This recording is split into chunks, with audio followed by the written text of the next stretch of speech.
South ఇండస్ట్రీలో one of the top heroine Nayanthara. Telugu film ఇండస్ట్రీలో నయనతార అంటే తెలియని వారంటూ ఎవరూ లేరు. తెలుగు, తమిళ్, కన్నడ భాషల్లో దాదాపు నయనతార తెలుగు, తమిళం, మలయాళంతో పాటు ఇతర భాషల్లో కూడా స్టార్ హీరోయిన్ గా మంచి గుర్తింపును సంపాదించుకున్నారు. ముఖ్యంగా తమిళ్లో నయనతార క్రేజే వేరు. అక్కడ స్టార్ హీరోలతో పోటీగా కొన్ని కోట్ల మంది అభిమానాన్ని సొంతం చేసుకున్నారు నయనతార.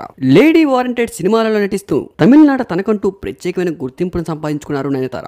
నయనతార దర్శకుడు విఘ్నేష్ ని ప్రేమించి వివాహం చేసుకున్న విషయం అందరికీ తెలిసిందే. అయితే పెళ్లి తర్వాత నయనతార హవా తెలుగులో, తమిళ్లో కొంచెం తగ్గిందనే చెప్పుకోవాలి.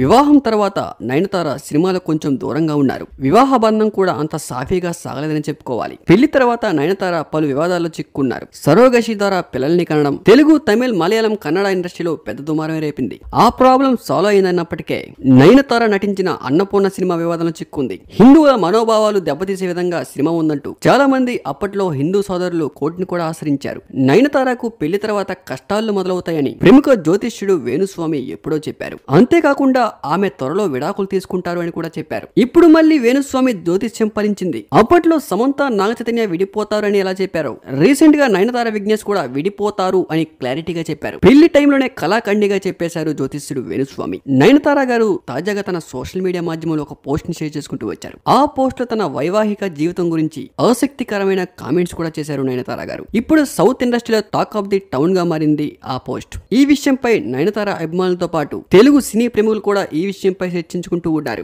మొన్నే కదా పెళ్ళయి 2 పిల్లలు కూడా కన్నారు. ఇంతలోనే మళ్ళీ ఇదేంట్రా బాబు అన్నట్లుగా.